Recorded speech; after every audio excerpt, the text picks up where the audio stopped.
for them. Thank you. Wait for them to begin recording, which we are now. So just so everybody is aware, we are recording this event so that we can post it on our social media channels and to those not able to participate this evening. So first off, a big warm welcome to everybody and thank you for joining us this evening to receive an update and ask questions on the supports and programs currently available in Fort McMurray Wood Buffalo to support local businesses. My name is Alethea Austin. I'm the co-owner and CEO of Achieve Wellness Spa and Achieve Wellness Franchising Corporation. Last April, Fort McMurray Wood Buffalo Economic Development and Tourism asked me to be a part of the Business Recovery Task Force, and that was established to provide post-emergency recommendations on supports to assist businesses due to COVID-19 as well as to the 2020 flood. The task force consisted of local business leaders, and together we came up with recommendations that helped inform a business and economic recovery plan. The Business and Economic Recovery Plan outlines immediate, short-term, and long-term strategies to support business recovery in our region. Each of our panelists is actioning the Business and Economic Recovery Plan, and today they will update and answer questions you may have. So first, I'm going to introduce our panel. From the Fort McMurray Wood Buffalo Economic Development and Tourism, we have Kevin Wedlick, President and CEO. We have Diana De Sousa, Executive Director of the Fort McMurray Chamber of Commerce. Lana Maloney, Executive Director of the Fort McMurray Construction Association. Michelle Toner, Executive Director of the Northeastern Alberta Aboriginal Business Association. Sorry, I'm just used to saying NABA. And we have Pamela Ramrup, Executive Director of the Community Futures Wood Buffalo. And from the Regional Municipality of Wood Buffalo, we have Matthew Hugh, Deputy Chief Administrative Officer, and Amanda Haydes, Senior Manager, Planning and Development. So before we let our panelists begin to speak to what each of their organizations has been doing to support businesses in the recovery, we're going to run through a couple housekeeping items. So one, we ask if you have any questions throughout, I'll be checking the Q&A box. So please put your questions in the Q&A box and I will ask the panelists to answer those questions for you. If you have any technical difficulties during this webinar, please call or text Lisa. Her number is 780-531-1965. Again, that's 780-531-1965, and she'll assist you with any technical difficulties. And again, a reminder, we are recording tonight's session so that we can put it out to those people who were not able to attend tonight. So I'm going to turn it over to the panelists now to start by each of you having to briefly describe what your organization is doing to support business recovery in the region. So Kevin, we're going to start with you from Economic Development and Tourism, please. Thank you, Alethea. Now, Fort McMurray Wood Buffalo Development and Fort McMurray Wood Buffalo Economic Development and Tourism, we're a part of the economic development ecosystem, and we don't work alone. In fact, everything that we do is in partnership with another group or another organization. We established the Business and Recovery Task Force around this time last year. And one of the outputs of that task force was the Business and Economic Recovery Plan. And that was co-created with all of our partners here this evening, because we all have unique roles to play in ensuring that we have a viable and sustainable region. And one of the main roles that we saw our organization contributing to the Business and Economic Recovery Plan was to use our Economic Development Initiatives Fund to provide our partners with the financial support to deliver the specific business recovery initiatives and programs that you're going to hear about tonight. Our Economic Development Initiatives Fund is managed by our board of directors, and the board made an exception for its purpose to include that allowed for the inclusion of business recovery, and they approved nearly $2 million to fund Community Futures, the Chamber, NABA, and the Construction Association in their projects related to business recovery. The fund also supported our business incubator, which is known as Startup YMM. So that's a part of our organization. And Startup YMM is an entrepreneurial hub for students, entrepreneurs, and mentors to start, grow, or scale their entrepreneurial idea or business. Our goal is to make Fort McMurray Wood Buffalo the best place to start and grow a business. And Startup YMM is operating virtually at the moment. We offer educational programs and workshops to help entrepreneurs start and to grow their businesses, or to help existing businesses change their business model so that it can adapt to new circumstances. When we're able to open safely, we're located at 8026 Franklin Avenue, just across from Keano College, and we'll be offering co-working space, meeting space, in-person training, and a technology makerspace. For anyone interested in learning more about the programs and support that's offered through Startup YMM, please visit startup-ym.ca. I do want to just underscore, which is often not fully understood when I engage with members of the community. The programs and services that Startup YMM offer are some of the leading cutting edge services for entrepreneurs. So the Venture Mentoring Services program was developed by MIT. The Lean Accelerator program, part of Launch Vancouver. These are world-leading organizations, and they plug into some of the more prominent venture capitalists that are available throughout North America. And we're seeing a lot of very positive traction. We have over 170 members of Startup YMM since we started the organization. Now, that's only one facet of our role. And of course, Fort McMurray Wood Buffalo Economic Development and Tourism, our role has always, since we were established only 2 years ago, has been to look at the medium and the long term. So our involvement in the business recovery is very indirect. We don't provide direct services. We enable others to provide those services. And you'll hear more about those tonight. So without any further ado, I'll hand it back over to you, Elise. Thank you so much, Kevin. I appreciate that. Let's head over to Diana now from the Chamber, please. Thank you, Alicia. Good evening, everybody. Pleasure to be here with you. I just wanted to acknowledge, I joined the Chamber in September 2020, and to acknowledge that the interim executive director of the Fort McMurray Chamber, Nick Saunders, actually worked with the team up to the point that the funding source was identified. So I was very fortunate to jump in at I would say a very, very fortunate point in time with the task force.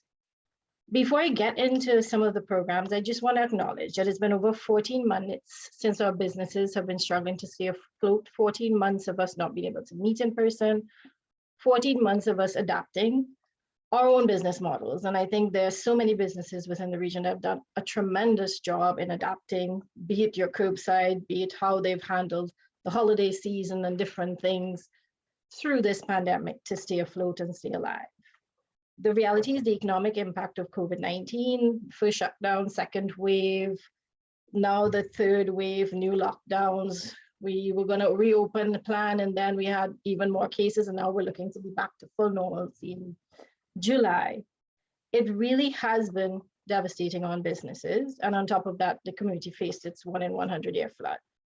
So as a community, as businesses, we prepared, adapted, and really persevered. And the Chamber is no exception. The Chamber saw its loss of membership, it saw its own challenges through this. So I was fortunate that I joined when the funding details were ironed out, and two key programs were supported by this funding. The recently launched Love Shop Local gift card program, which is intended to drive local foot traffic to incentivize, and I thank economic development for the discounting that they're providing to our citizens to shop local, right? So the intention is to create the foot traffic, to create a win-win situation where you can purchase these, you can get $100 for $80, and then you can go out and spend $100 at these amazing local businesses. And I'm happy to say we were able to launch it with over 100 businesses, and we have businesses joining every day. So we're really excited about that. It's a wide range of businesses. You can go to fortmcmurraychamber.ca/love/local to see the participating merchants, to order your cards. At this point in time, it's curbside pickup. It's a very COVID-friendly process, but we look forward to being able to open our doors and welcome you to drop in whenever you can. We're also starting to work with some of the employers in the region to have them support the programs as part of their employee incentive programs, so that we can see a wider use of the gift cards. And of course, moving from something like a 34% local spend, where there's a spend of about 34% locally, to hopefully taking that to 50 and beyond. And with that local spend, we can see a lot of our businesses that are struggling. I want to acknowledge at this point in time, we have businesses like gyms and yoga studios and some of these businesses that it's 14 months and they have not had a moment of normalcy.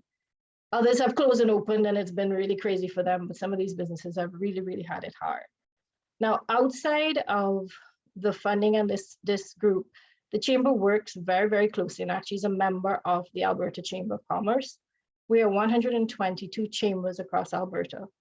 And through this pandemic, we work very, very closely with the GOA, with the Canadian Chamber of Commerce, and with the federal government. So we have a few things in the pipeline. We actually have additional funding for local marketplace coming from the federal government. From the funding from economic development, we'll also be doing e-commerce for small businesses, and we're working to have all of these programs in place and on the ground and flying by the time we hit the holiday season at the end of the year. So the funding from the federal government is also going to allow us to also do a lot more promotion and advertising to really drive the message of shop local. And I guess it's a national mantra. Let's support local, let's shop local, let's remember the importance and the role that small businesses play in our community to be able to recover. Now, as a collective chamber network, the other thing we've done is we've worked with the government of Alberta as well as the Alberta health authorities to be able to offer free rapid test kits to small and medium businesses. And I'm pleased to say that we have ordered 12,300 tests, which we received today, and we will be deploying to the businesses that applied. It's open to all businesses. So that is intended to allow you to be proactive, identify pre-symptomatic and asymptomatic, I guess, COVID employees so that you can stave off a shutdown, right? Or what would be considered a breakout, which is more than, I think, 5, if I'm not mistaken. On the other side, feedback from surveys that we've done, businesses have said with everything that's been going on with the shutdown, financial support as well as training and development were 2 key components that they wanted support in recovering. You would have seen the recently announced job grant program, and you would have seen the Alberta Chamber of Calgary and the Edmonton Chamber. Alberta Chamber support, representing the 122 chambers, including us, working with the government to bring that, as well as the spring version of the SMERG. We also do policy, a lot of policy work as a chamber, and our chamber, actually today and tomorrow, it's the Alberta Chamber AGM, and we are supporting a number and adopting a number of policy, but just 2 that I want to talk about. One is to provide wellness grants to small businesses to allow them to handle mental health supports for their employees through this difficult time in consultation with Fuse Social and CHIMA. The feedback was that they were seeing more and more demand for mental health support from businesses and employees and more complex issues. So that's one. And the other one was from industry, which was a bitumen valuation methodology review. And the bottom line, it's just a methodology for calculating royalties, which unfairly, which is, how do you say, it unfairly charges more to those that invest more within Alberta, and the government revisiting it and coming up with a more fair measure of calculating royalties would actually encourage investment and jobs within the region.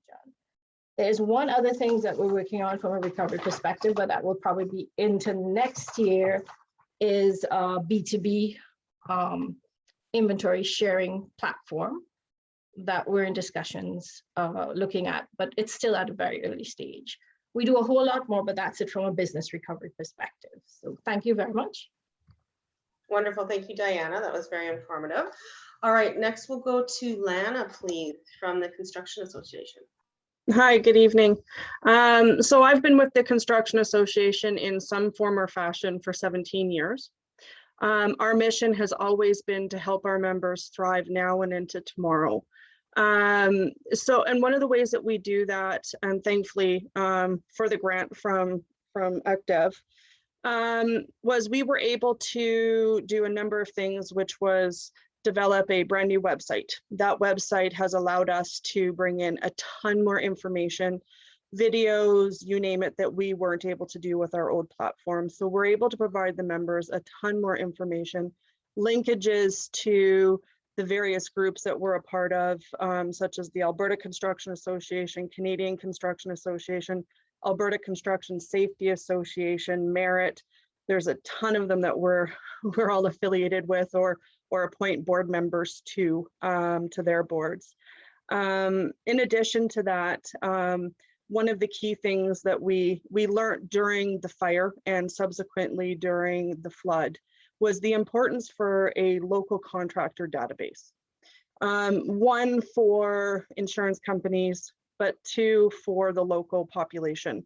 A lot of our construction members, much to my dismay, they're not in tune with social media websites, and so they don't have an online presence. We're working with them, trying to convince them that they need to have that, but some of these old guys just don't want to change. So at least if we have one point of access, we're able to at least let people know that they exist. The other part of that contractor database is with the trade treaties, the municipality, or any publicly funded group such as Kiano, the hospital, etc. Their hands are tied when it comes to who they can award a contract to. And subsequently, we see a lot of out-of-town contractors that will be awarded a job and come into the community. We're advertising that directory as well to those outside external forces so that they understand that there is a sub-trade market here that they can utilize. They don't have to bring that with them from outside of the region. In addition, we also created a job bank. That job bank is for construction industry, local only, where our contractors can list any jobs that they have available to fill. So manpower, and vice versa, people can post their resumes and our contractors can view those resumes as well and or apply to those jobs. So there's a ton more things. We're working with the Canadian Construction Association right now on trying to deal with the lumber shortage, the steel shortage, all of the shortages of product due to COVID. Those meetings are going on daily. I hate to say it, but there's really no end in sight to those shortages until COVID is over, until everybody can open up. So, you know, there is some good news with the reopening and the number of people with the vaccinations. But unfortunately, I think by the time the lumber industry, et cetera, get caught up, we're going to be moving into non-construction time. So at least we'll be set for 2022 construction. There's a ton of other things we do. Education, we were able to offer about 400 programs at no charge for the construction industry back in February, March, and April. We had extremely good uptake with that. We've reduced our membership fees this year for our members by about half. And we're looking at another reduction for next year just to help them with their overhead costs. And I just encourage everybody to give us a call, look at our website. There's a ton of information, best practices that was developed by the construction industry with regards to COVID on construction sites. As of a meeting that I had last week with the Canadian Construction Association, we're proud to say that we haven't had an outbreak on a construction site across Canada yet. So that proves that we can do the work and we can do it safely. Thanks. Wonderful, thank you, Lana. I'm just going to remind everybody, all the participants, that if you have any questions, put them in the Q&A. We will get to them after we continue meeting all the panelists. We have 3 more to go, but put those questions in the Q&A so that you can find out how these local organizations are helping businesses recover. Okay, so next, let's go on to Michelle from NABA, please. Hello, everyone. As Alethea said, my name is Michelle Toner, and I am the Executive Director of the Northeastern Alberta Aboriginal Business Association. I would like to just note that we missed doing a land acknowledgement at the start of our session tonight. So I would like to acknowledge that we are on Treaty 8 land, the ancestral and traditional land of the Cree, Dene, and Métis people. And we are thankful for these borrowed lands, along with the traditional teachings and lessons of resilience they offer us in the spirit of maintaining good relations for others and for future generations. And as long as the sun shines, the river flows, and the grass grows, we will honor these lands. So just wanted to make sure that we did make the acknowledgement. And if you are joining us from outside Treaty 8 territory, please do take a moment just to reflect and acknowledge on the lands that you are taking place. So NABA. NABA is a business association that primarily represents and advocates for Indigenous owned businesses. Our full Aboriginal members are majority owned, so 51% owned and controlled by someone who is Inuit, Métis, or First Nations. And the organization has been in existence since 1993. I have been with the organization just over a year and a half, about 3 weeks prior to everything shutting down for COVID. So like many of our business owners, it has been an interesting time to transition into a new role and to see how people are able to respond and experience this global pandemic. It's interesting to see the different panelists here, because I think it's a true representation of all of the different businesses in our community and the way in which the drop in oil prices, the pandemic, and the flood have impacted everybody quite differently, to be honest. You know, many of our businesses are not retail locations that are located downtown, but did have to face the difficulties of going back onto an industry site with increased restrictions, worrying about the safety of their staff. Safety is always a priority with our members. So, you know, it's been an interesting year, that's for sure. In terms of our business response, and I would say the largest thing to come out of the Economic Recovery Task Force for NABA is a shared services program. And in just a day or two, we are so close, we will be engaging with our full and associate members. Our associate members are those that are not Aboriginally owned and controlled, however, do support the mission of NABA, seek to work with our Aboriginal business owners, and also are in support of our mission. We'll be engaging them both via survey and a one-on-one interviews to identify where our businesses currently feel that they may have gaps or shortcomings from an administrative perspective. So we're not looking at the technical pieces of welders or pipe fitters or things like that, but where we as a business organization can support our members administratively.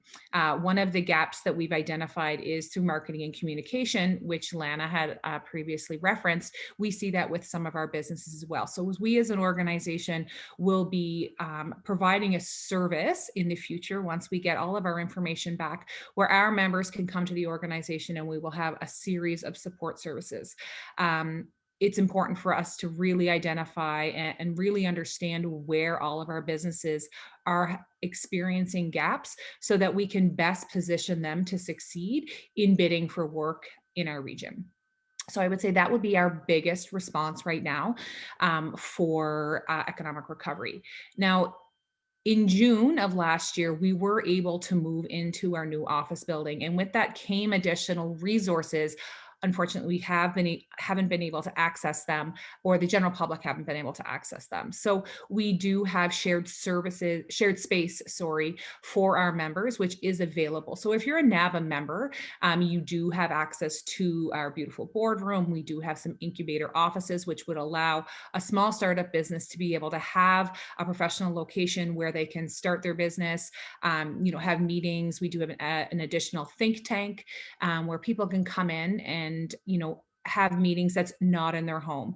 It's been a difficult time for a lot of people to be out and absorbing rent and taking on new locations. So as the restrictions start to lift, which we will see in the next couple of weeks, we will be available to discuss those spaces and how those can support the growth of your business and the maturity of your business. Let me just take it out here to see my other notes that I had here. So the boardroom, the incubator space, and the networking. Also, Kevin did mention, and we are very proud to be partnering with Startup YMM on the Venture Mentoring Services program. So myself, I am a mentor as well. We do have several of our Indigenous business owners who are taking part in the mentorship program. And 2 of our NABA members are part of the mentee program. So additional sports as well. If you're not formally part of that program, as an organization, we are here to support you through those business development activities. It's just a matter of reaching out. So you can either, give us a call, send us an email, but we're happy to walk through you with a one-on-one basis to figure out what exactly it is that we can do. NABA has always had as its cornerstone networking opportunities, introducing people, connecting one another. It's been severely restricted in the last year and a half. We have tried to adapt with some online events, which we feel were very successful, but we do look forward to gathering in person. So we are hoping that on July 22nd, we will be able to do that through our annual golf tournament, which does still have space if someone is interested in joining us on the golf tournament for networking opportunities. But really, it's about connection and coming together, which is something we pride ourselves on, and look forward to doing more in the fall, both on a larger scale and a smaller, more intimate scale where people can be connecting one-on-one. So the last thing I will say is just in the last day, we have also launched a new website, which comes with it an improved database. So something that we experience on a regular basis is people calling in saying, do you have a member that does X? Do you have a member that does Y? And with a large membership base, sometimes it's difficult to know the intricacies of every single business and what they do. So this new database is allowing us, or affording us, I guess, the opportunity to be able to really detail what each of our members do, so that the general public, if they're seeking out an Indigenous business or business in general, are able to come on, search via the specific service that they require, and then be directly connected to the service provider. So those things are happening as well. So, the response, while has been, I would say, a little bit slower than we would have liked from our perspective, it's been a difficult dance of trying to move forward and then doors being closed, as I'm sure you as business owners can appreciate. It's a little bit like a dance back and forth for the last 14 months. So we're hoping soon that the doors will be wide open. We do encourage you to reach out to us at any time to discuss membership opportunities or how we can support you. So it's either at naba.ca, personally at ed@naba.ca, or give us a call at 780-791-0478. Thank you. Thank you, Michelle, for all that information. And thank you for the acknowledgement. I'm going to blame my script writer for that not being in there. Just kidding, Lisa, but thank you for the acknowledgement. All right, next we will go on to Pamela, please, from Community Futures. Thank you, Athena. My name is Pamela Ramrup, and I am the Executive Director for Community Futures Wood Buffalo. We were fortunate to be able to get some funding from Fort McMurray Wood Buffalo Economic Development for the delivery of a business support program, where we supported local area businesses in being able to pivot their business and be able to remain open, vibrant, and continuing in their operations, which we're very proud of. In addition to that support that we received, we also received funding from Western Economic Diversification, where we collectively, between the funding with Fort McMurray Economic Development and Western Economic Diversification, we supported over 114 area businesses in being able to pivot their business. They were able to receive over $3.5 million in wage subsidies and rent subsidies. They received support in a variety of different areas, whether it be social media marketing, to accounting, to human resources, legal services, a variety of different areas. And we're very, very proud that we were able to be part of that. We also are happy to report that we were able to maintain over 200 jobs in our local ecosystem. So that's very, very positive for our area. In addition to that, we are thankful to Rmwb, Mayor Scott, and Council, because we are in the process of looking to expand this program with the support also of Fort McMurray with Buffalo Economic Development and Tourism. So more details will be coming in the next couple of weeks, so stay tuned for that. In addition to these programs, we also are able to support our local area businesses through the regional relief and recovery loan funds that we're offering. We've been able to extend the offering period for these loans where local area businesses that were having difficulty in accessing financing from their credit union or bank can come to us to access up to $60,000 in funding, or conversely, we do traditionally offer loans, and these businesses can come to us to look at borrowing for whatever their needs may be through our traditional loan funds as well. We have been working in partnership with Wood Buffalo Arts Council, and we've been delivering on the Entrepreneur series of workshops to support local area businesses learn skills in entrepreneurship, cash flow management, business planning, and those areas. So we're very happy that that's been going very well. In fact, they're having a session tonight, so I'm not able to be there, but it's wonderful work that we're doing in the community in providing training. What we have identified is that a lot of local area businesses do have a need for training and support. And, you know, Community Futures has been around operating in local rural communities for over 30 years. And that's one of the key areas that we focus in on, whether it be business planning, cash flow management, customer service, marketing, those kinds of things. Those are all areas that we provide support in. And thank you. Thank you very much, Pamela. Yeah, my business actually utilized your program for employment law specialist, and it was great. So thank you for that. Again, remember to put any questions in the Q&A. We have two more. Amanda and Matthew, please, from the Rmwb to introduce yourselves, and then we'll get into the questions. Thank you, Alicia. I'll just quickly begin with some specific information for businesses who are looking for some support. The municipality right now has sort of two streams, one being a short-term stream, one being more long-term and focused on downtown. Short-term being temporary and immediate support. Our municipal council has waived all permit fees for flood impacted areas that are collected through planning and development. So if there is a permit in relation to building permit, development permit, electrical, gas, plumbing, if your property or business was impacted by the flood and is in that area, you are entitled to have waived permit fees. That is running until August 31st of this year. We also have waived business license fees, and that is region-wide. So whether you are a new business, you are an existing business who is renewing your license, you are entitled to have a waived business license fee. When you go on to our e-permitting, you'll notice once you click through to extend or to get a new business license, you will not be prompted to pay. And that program began on March 23rd of this year, and it ends on January 1st of 2022. And I should also mention that it is only for local business licenses, not for out-of-town businesses.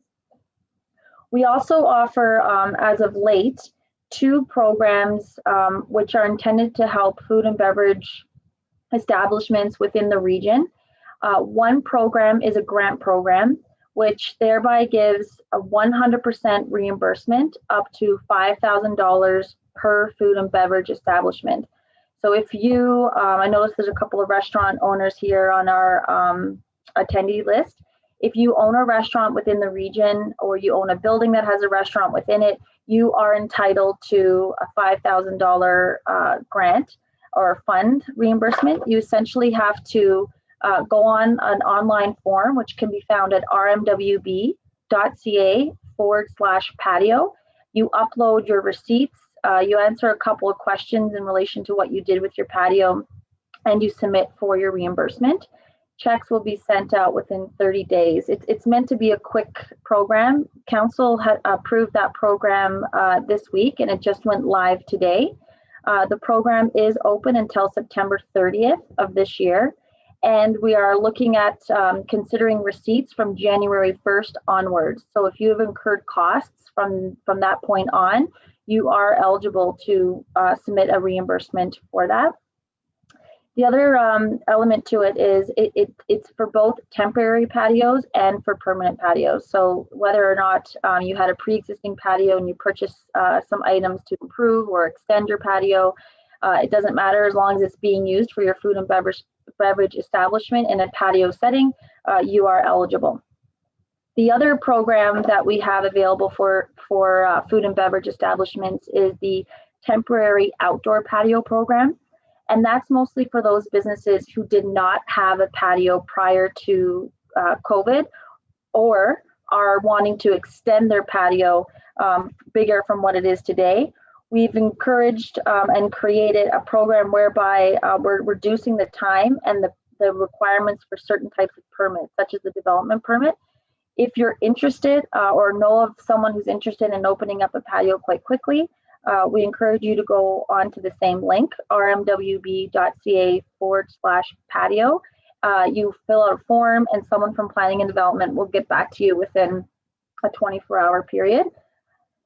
The second element that is available to businesses are for those businesses who are in the downtown, and that is part of the Downtown Revitalization Program. This program does have quite a lot of dollars behind it, and it's a substantial program that can really help businesses. I'll quickly go through the main grants, but they are all available online at rmwb.ca/incentives. They're all listed out there. We have 5 grants, which include facade improvements. You can choose from a comprehensive improvement, which would be 4 or more design elements. You would get back up to $75,000, and it's a 50% matching grant. So essentially, if you spend the $150,000, you would get up to $75,000 in reimbursement for your facade improvement. If you're looking to do more simple things, you only want to improve 1 or 2 things, there is a simple grant, which is up to $25,000 reimbursed. And it's also a 50% matching grant. So if you put in the $50,000, we reimburse up to $25,000. There is also an interior improvement grant, which is a really great one for tenants. If you're a building owner or a business owner who wants to attract a tenant, keep a tenant, or locate in the downtown, there's a great grant which thereby allows you to cover costs associated with the interior of your building. It could be anything like HVAC systems, accessibility. If you're looking for new flooring, painting, drywall, there's a wide range of things that are covered. Since the first phase of this program, we have improved all of these grants to include other costs. So phase 2 does have more comprehensive coverage in our opinion. The third grant is a patio grant, not to be confused with the most recently approved one for the entire region. The downtown patio grant is more substantial. It does cover 75% of costs up to $15,000. So for example, if a business spends $20,000 on their patio downtown, you're eligible to receive $15,000 in return. If you are a downtown business, you can choose between this patio program or the regional one, but not both.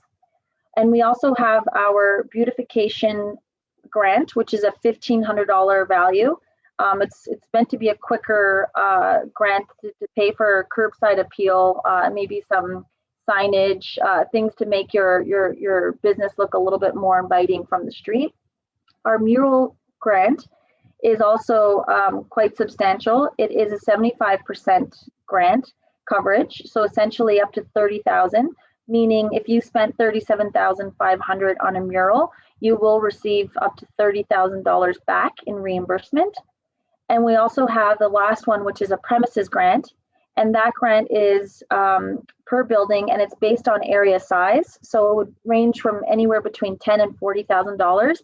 And it will include things that basically encourage more accessibility, safety, improve aesthetics.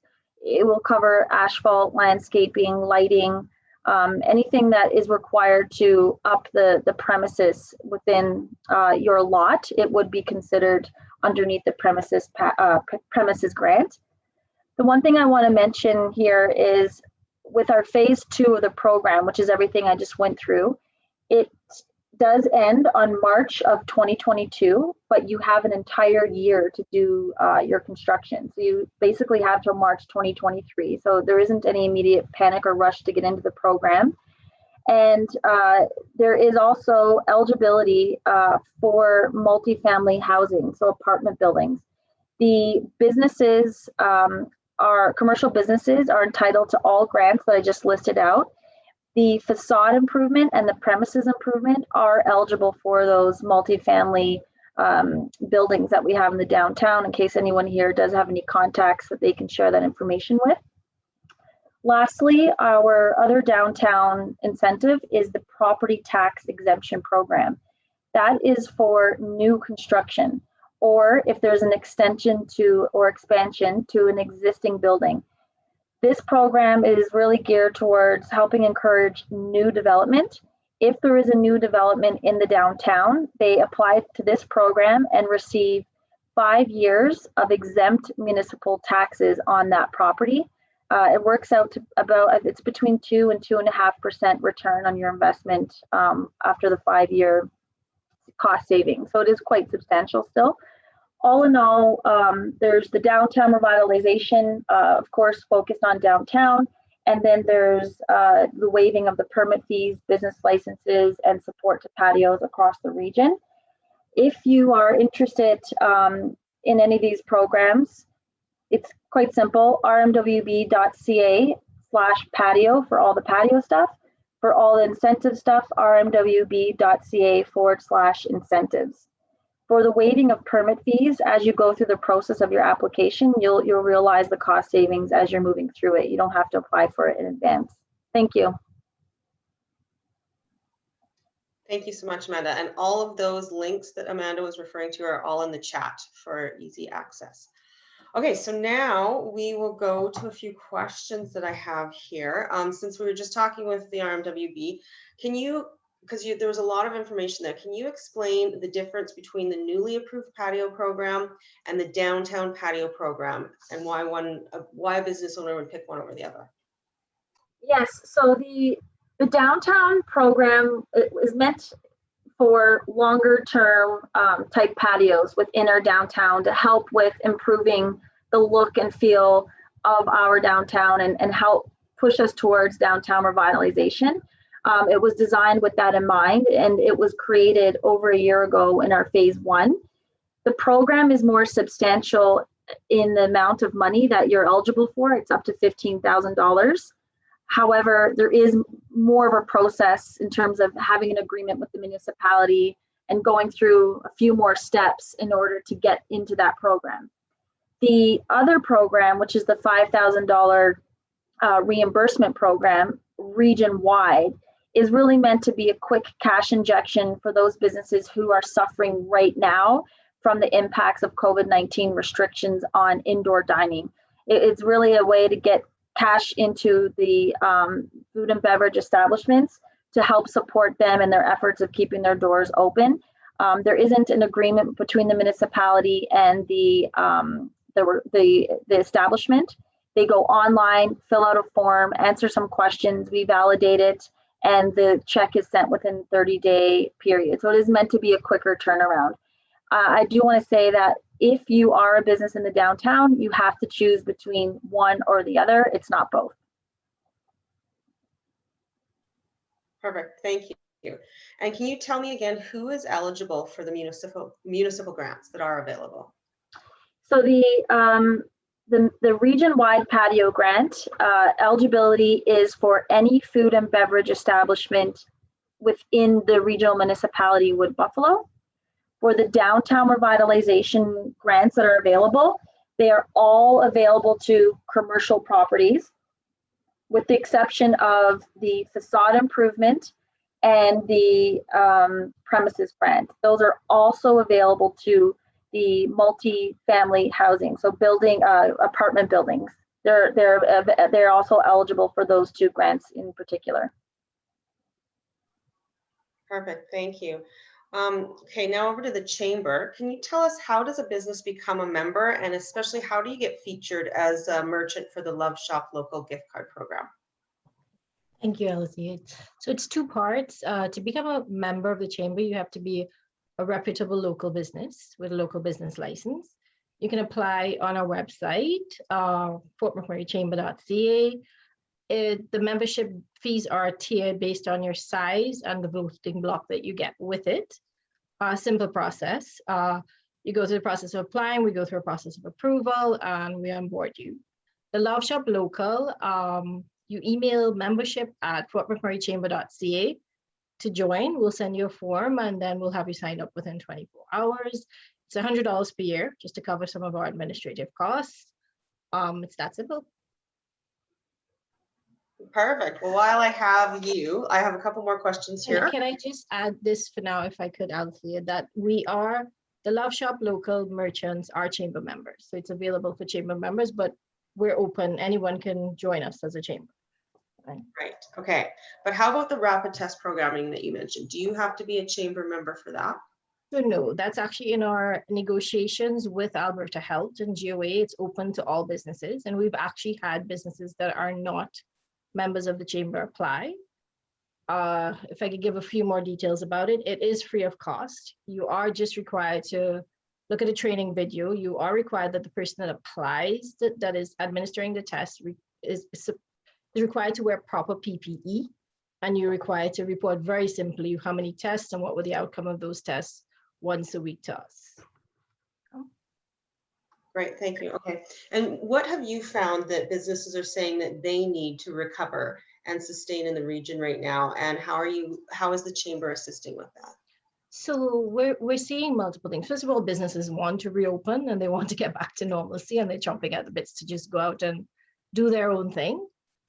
But they're also looking for additional financial supports, because when a lot of the subsidies end, the reality is you have to rebuild your business, your clientele, and all the different components.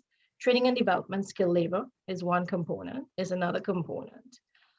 So that's when, actually I'd referenced it earlier when I spoke about that feedback we took into play as a collective chamber network, and worked with the GOA to be able to have the training job grant, the recently launched job grant, the SMERG, the third version of the SMERG. And the skills gap is a bit of a challenge. So we're working together. There's a number of us that's on the Foreign Worker Task Force, Kevin, and the Fort McMurray Wood Buffalo Economic Development Tourism are spearheading together with all of our organizations, I think, that are here, plus others, a labor study that's intended to help us deal with that skill gap that challenge a lot of businesses. Okay, one more question for you, Diana. I don't want you to put you on the spot, but what type of policies are the chamber adopting and sponsoring right now? So currently we have the Alberta Chamber AGM going on, and there's 31 policies across resources, economic, recovery, you sort of name it and we do it. There's about 5 that we are currently adopting. It is related to easier tax filing and relief for small businesses, mental wellnesses for small businesses, fuel rebates for off-road vehicles, the bitumen valuation methodology for industry, and hydrogen economy investment. And those are the ones that we're currently adopting, but we support all 31 because we have a vote at the AGM and whether these go forward or not. Thank you so much, Diana. All right, I'm gonna go to Lana now from the Fort McMurray Construction Association. Lana, you talked about the online directory that you've just built out, which is fantastic. Can you tell us where people can find that and how they can get on that? Sure. So just go to www.fmcadirectory.com. There's a link there to sign up. They've got 4 options. One is free, so they don't have to be a member of the Construction Association to be represented on that list. However, because we are a membership-based organization, I guess the amount of information that is provided on a non-member or a free listing is limited compared to what our members would have. But again, so it's just that easy. They can just go there and they can just sign up right there online. And we're notified. I approve it to make sure, because we want to make sure that it's local only.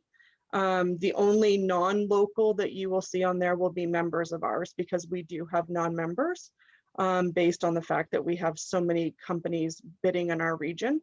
We actively go after them for membership. Okay, perfect. And so can you tell us a little bit more about how does the Construction Association work with the Alberta and Canadian Construction Associations? Okay, so it's as a member of FMCA, you automatically gain membership into the Alberta and Canadian Construction Association. So we're really being represented at all 3 levels of government. We predominantly work with the municipality, and I got to tell you, Matthew and Amanda are great to work with. The last year and a half has been phenomenal working with the municipality. So I'm really happy with that. And then the provincial government. So as an example, what we're working on right now is prompt pay legislation, where government or publicly funded organizations have to pay contractors within a certain time frame.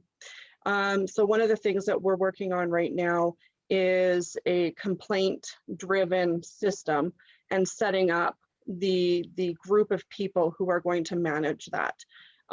So there's discussions that are going on between the government and there's 8 construction associations in the province. So we all get involved in that. And then the same thing, like I said, with the Canadian Construction Association, we knew back in 2020 that there was going to probably be a shortage of lumber based off of how COVID progressed. The hope was that we wouldn't see a 2nd and 3rd wave, which would shut down Ontario, Quebec. We now know that that's happened, and so that has caused more problems. But so we work with them on that. They also work with the Canadian government on making sure that money for projects that the provinces and the municipalities are able to apply for funding to do some of their projects. So we've been working with them, advocating with them to reduce red tape so that municipalities and provinces can get a hold of that money in a timelier fashion, especially right now, given the economy. Okay, wonderful. And I don't even fully understand this question, so if you've kind of answered it already, I apologize. But they would like to know, does the Fort McMurray Construction Association have electronic plan rooms of all tenders in Alberta? And if so, how does one gain access to that platform? Okay, yes. So the 8 local associations in the province of Alberta, along with Saskatchewan and Manitoba, we own an electronic plan room called BuildWorks Canada, formerly for some people who might know it as CoolNet Alberta. And in order to access the jobs, you have to be a member of one of the associations. But the work is everything across Canada, Saskatchewan, Manitoba. We pull all of the information from Merck's bids and tenders, you name it, and we post it on there. So it's one-stop shop. They don't have to have multiple memberships. They don't need to be searching 600 or 700 sites to find work. We pull that work over and then we distribute that out to our membership. Wonderful. One final question for you, Lana. So does the Fort McMurray Construction Association hire or accept resumes on behalf of their members? I would love to say yes, but unfortunately our office is just too small for that. So that's one of the reasons why we did the job bank. And again, it allows the ability for our local contractors, suppliers, et cetera, to post their work. It also allows our local job hunters the ability to create a profile, post their resume, and apply for work. But again, we can utilize that same system for manpower requirements for those out of town contractors that are coming into town, so that they are not bringing their people with them, and we can try and keep people hired here locally. Perfect. Thank you so much. Okay, next questions I have are for Kevin. With the Fort McMurray Wood Buffalo Economic Development and Tourism, I think I got that all in there. So can you tell us, what is the Economic Development Initiative Fund? Yeah, thank you for that question, Alethea. So the Economic Development Initiatives Fund was capitalized with $8 million from the municipality when our organization was formed just 2 years ago. And we set it aside as our board of directors set it aside as an internally restricted fund to support economic development initiatives that achieve one of three things. One is economic impact. In other words, is it growing and attracting wealth into the region? And that can be measured. There's a number of econometrics that we can use to measure that. So the first one, does it create economic impact or value to the community? Second one is, does it provide a benefit to the public?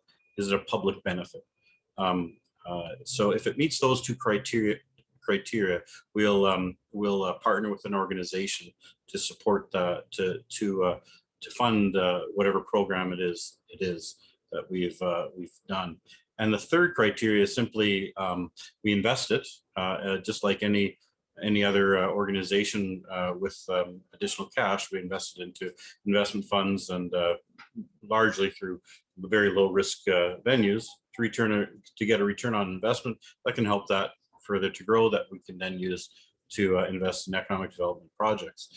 Some examples of the investments that we've made: partnership with the Fort McMurray Airport Authority, which is to market the new flights that are offered by Flair Airlines.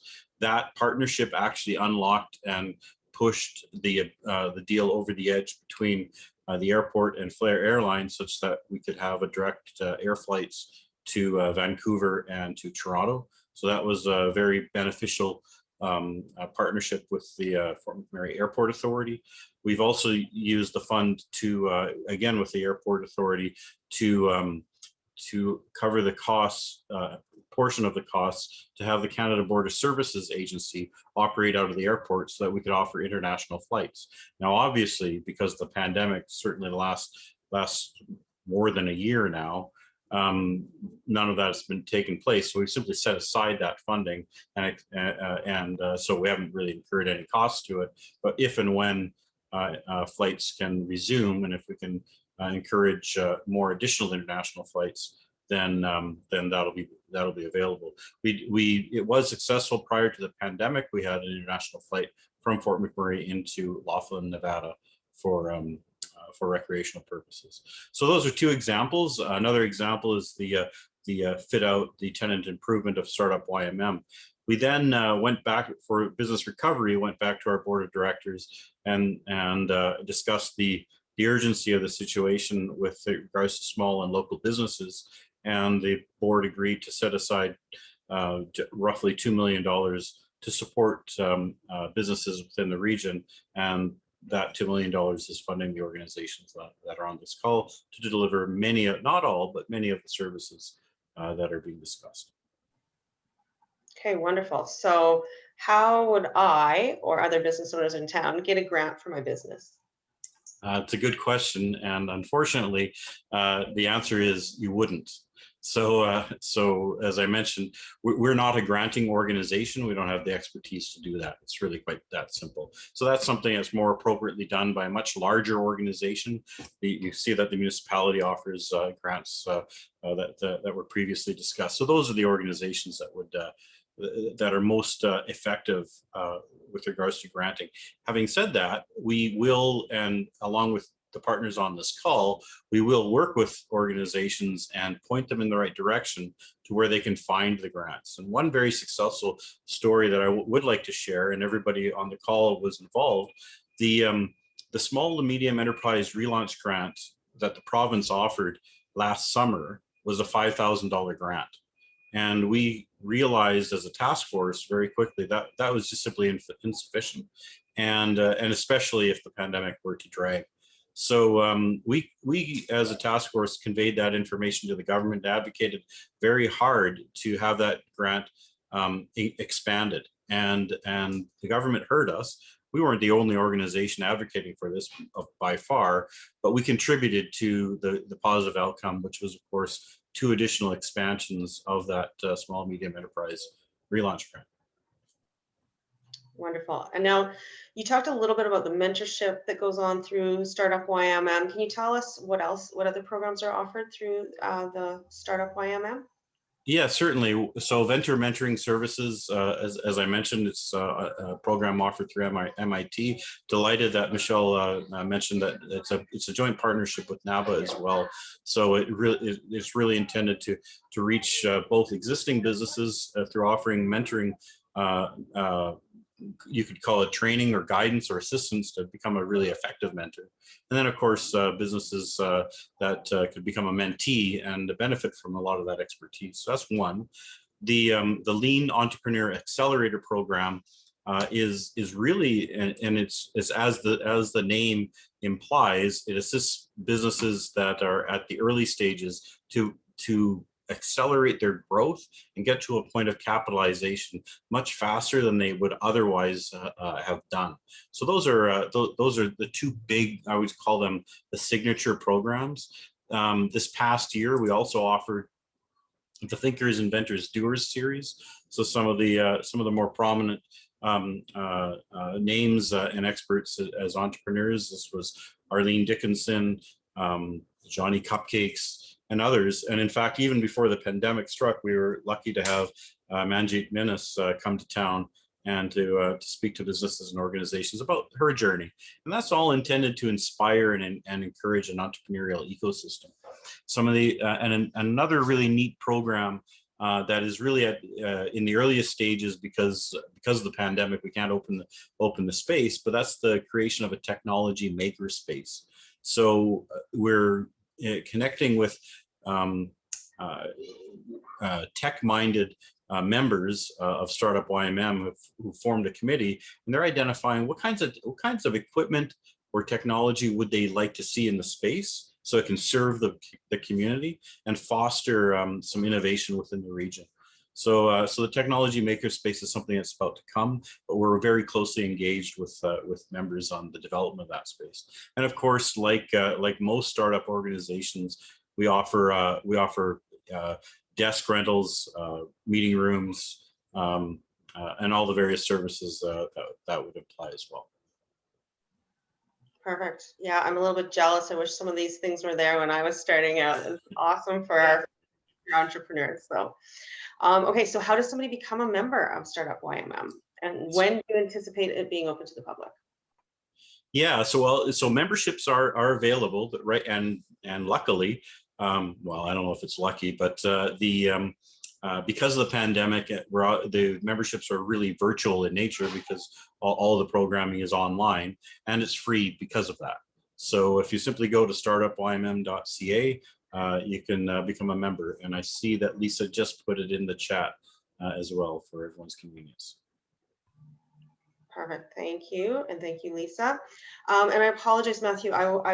I skipped you. I didn't know you wanted to speak afterwards. So I'm going to go back to Matthew from the Rmwb to say a little bit more about their programming. Hi, everyone. Thank you, Alethea. I'm Matthew Huff, Deputy Chief Administrative Officer for the Rmwb. Everyone heard a little bit about the grant programs that our organization has available to businesses. My colleague Amanda spoke about those a few minutes ago. I do want to take this opportunity, though, to pass along how important it is that we support local business. This support is emphasized and endorsed by our Mayor and Council in 2 ways. One, through the support of the programs that you've just heard about. 2, through reducing our tax revenues while maintaining our spending. We have not changed the magnitude of our spending on capital projects, equipment, consumables through the pandemic period. And it is our intent to continue to propose to our council that we continue to do just that. The magnitude is in the order of $200 million a year. These opportunities are available, yes, in a competitive environment, but to businesses large and small.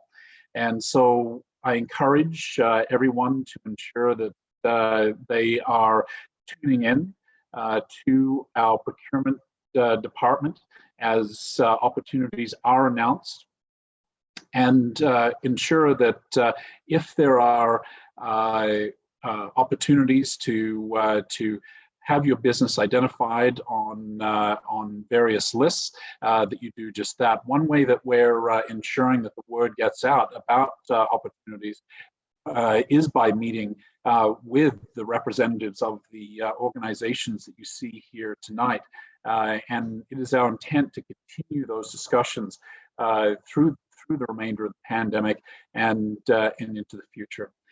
So if there is any more information desired, please take a look at rmwb.ca. We have a large array of information and documents available to business owners there.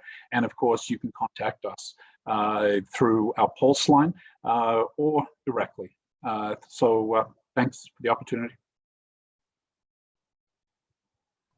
Okay, wonderful. I don't see any further questions. So if there's no more questions, or if there is, please throw them in the Q&A or in the chat right now and I'll get to them. But does anybody have anything that they didn't get to that's really burning that they want to let the business owners of RMWB know before we sign off?